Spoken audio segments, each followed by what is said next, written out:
Welcome back. Governor David Ige's latest COVID-19 emergency proclamation is set to expire on November 30th. Some people, including some state lawmakers, are concerned about those orders. One of them is State House Representative Val Okimoto. Thank you so much for being here tonight. Aloha. Thank you for having me, Nicole and Rick. And so just talk about your concerns with the governor's proclamations. We know he's had at least 20 during the pandemic. Yes. First of all, thank you for having me on. You know, when COVID first came out nearly 2 years ago, I think all of us were uninformed. We didn't know what to expect. So we kind of followed and we understood the need to have emergency proclamations. But now that we're 20 months in to almost 2 years in, I have had concerns, and greatly because our governor continues to use these executive orders to now push decisions on the state, and there's really no metric.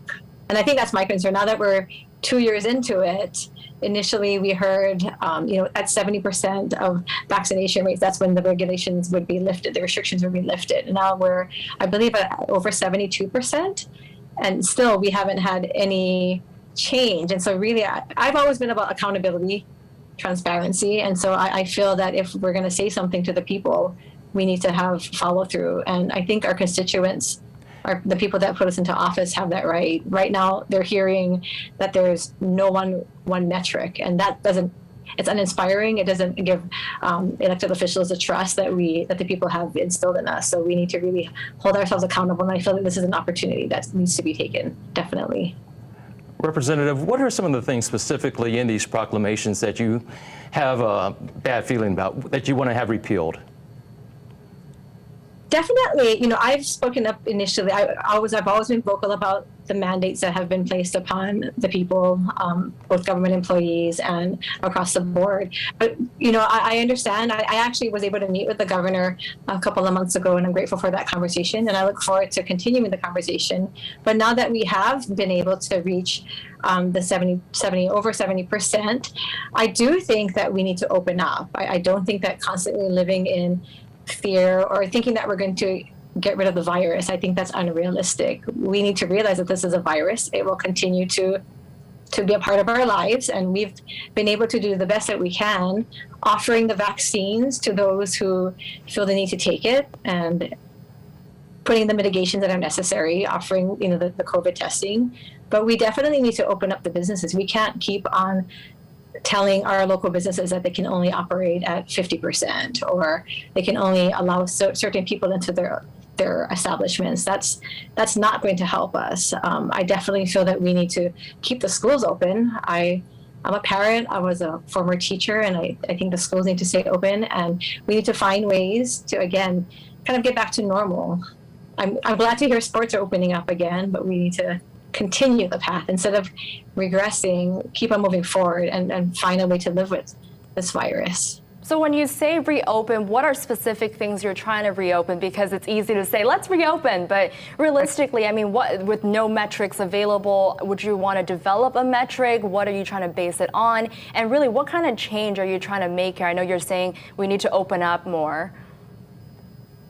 Yeah, or I think if you leave the state of Hawaii, and I recognize that we live in a unique place, I understand that, but anybody who has left the state and visited other states, you'll recognize quickly, or even if you turn on the TV, you'll realize very quickly that everybody's kind of gone back to their somewhat normal lives. So when I say going back to normal, I do mean letting businesses open up more than 50%, allowing businesses to be able to allow more people into their establishments.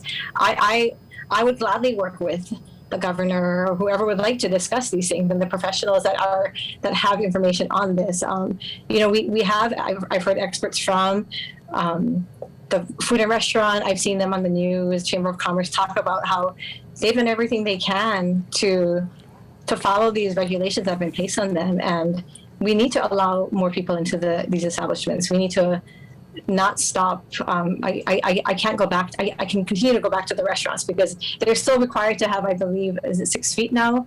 And they can't open fully. One of my favorite burger places on the North Shore won't even allow people into the restaurant because of the regulations. And I know that hinders their businesses and their establishments, allowing people to gather again, to meet we live in a free country, and we need to allow people the right to choose what they choose to do, what they want to do, with the knowledge of what's the best thing for them and their children and their families, health-wise. But I would gladly discuss these things with the governor, with our Department of Health leaders, because we can't continue to live under this. We're not sure. The goalpost keeps moving. First, again, it was the 70%. We have to have some kind of attainable place to meet, and there has to be accountability. If the leaders are going to say that this is what we're going to follow. Representative, I hate to interrupt you. We have about a minute left, and I really want to get this question in there. I'm so sorry. But just, No problem. You're not the only lawmaker who is concerned about these mandates. I mean, are you and other lawmakers who are concerned planning to take official action to maybe try and change these policies? I'm hoping. I would like to, we are going into our legislative session, and I personally hope that the Capitol will open up again. It's still closed, and I think that we need to allow public discussion.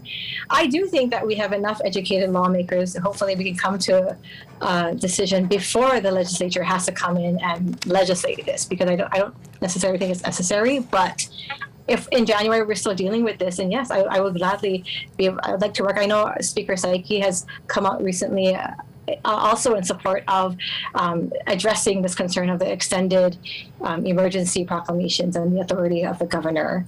But, I do feel that the public should be heard. And that's why I'm hoping that the Capitol will open up and we can have public hearings like before. We are put into office elected by the public, and we need to address that and acknowledge that. And then reinstill the trust that they're placed within us as their elected officials. Representative Okimoto, thank you so much for your time tonight. We'll see what happens November 30th when the latest emergency proclamation expires. Thank you so much. Thank you for having me.